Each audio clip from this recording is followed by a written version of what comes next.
नमस्कार मित्रों, आज हम आपके लिए एक प्रेरक प्रसंग लेकर आए हैं। आज का प्रेरक प्रसंग है संगठन। मित्रों, एक वन में बहुत बड़ा अजगर रहता था। वह बहुत अभिमानी और अत्यंत क्रूर था। जब वह अपने बिल से निकलता तो सब जीव उससे डर कर भाग खड़े होते। उसका मुंह इतना विकराल था कि खरगोश तक को निगल जाता था।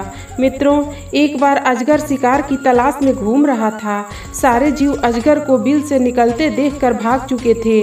जब अजगर को कुछ न मिला तो वह क्रोधित होकर फुफकारने लगा और इधर उधर खाक छानने लगा। वहीं निकट में एक हिरणी अपने नवजात शिशु को पत्तियों के ढेर के नीचे छिपाकर स्वयं भोजन की तलाश में दूर निकल गई थी। अजगर की फुफकार से सूखी पत्तियां उड़ने लगीं और हिरणी का बच्चा नजर आने लगा। मित्रों, अजगर की नज़र उस पर पड़ी। हिरणी का बच्चा उस भयानक जीव को देखकर इतना डर गया कि उसके मुंह से चीख तक न निकल पाई। अजगर ने देखते ही देखते नवजात हिरण के बच्चे को निगल लिया। तब तक हिरणी भी लौट आई थी, पर वह क्या करती।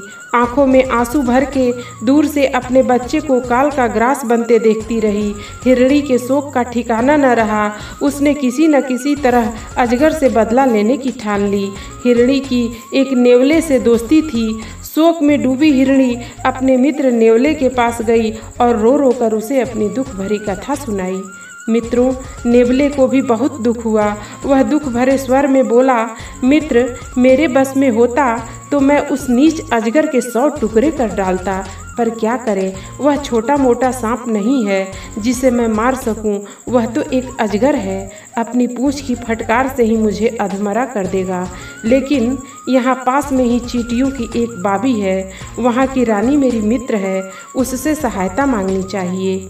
हिरणी ने निराश स्वर में विलाप किया, पर जब तुम्हारे जितना बड़ा जीव उस अजगर का कुछ बिगाड़ने में समर्थ नहीं है तो वह छोटी सी चींटी क्या कर लेगी। नेवले ने कहा, ऐसा मत सोचो, उसके पास चींटियों की बहुत बड़ी सेना है, संगठन में शक्ति होती है। हिरणी को कुछ आशा की किरण नजर आई।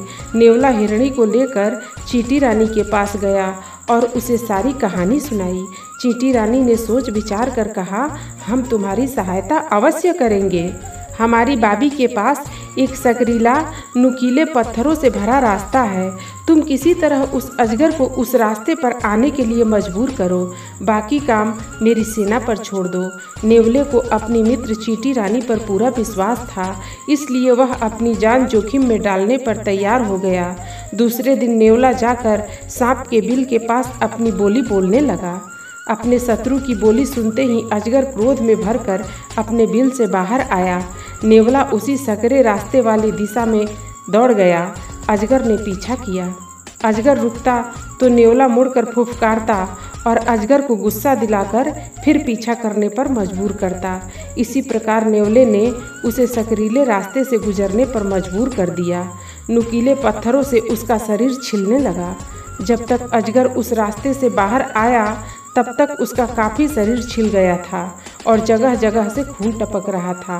उसी समय चींटियों की सेना ने उस पर हमला कर दिया। चींटियां उसके शरीर पर चढ़कर छिले स्थानों के नंगे मांस को काटने लगीं। अजगर तड़प उठा। उसके शरीर से खून टपकने लगा, जिससे मांस और छिलने लगा और चींटियों को आक्रमण के लिए नए नए स्थान मिलने लगे। अजगर चींटियों का क्या बिगाड़ता, वे हजारों की गिनती में उस पर टूट पड़ रही थीं। कुछ ही देर में क्रूर अजगर ने तड़प तड़प कर दम तोड़ दिया। मित्रों, इस कहानी से हमें यह शिक्षा मिलती है कि संगठन शक्ति बड़े बड़ों को धूल चटा देती है, क्योंकि संगठन में कायदा नहीं व्यवस्था होती है, संगठन में सूचना नहीं समझ होती है, संगठन में कानून नहीं अनुशासन होता है, संगठन में भय नहीं भरोसा होता है, संगठन में शोषण नहीं पोषण होता है, संगठन में आग्रह नहीं आदर होता है, संगठन में संपर्क नहीं संबंध होता है, संगठन में अर्पण नहीं समर्पण होता है। इसलिए स्वयं को संगठन से जोड़े रखें। संगठन सामूहिक हित के लिए होता है, व्यक्तिगत स्पर्धा और स्वार्थ के लिए नहीं। धन्यवाद।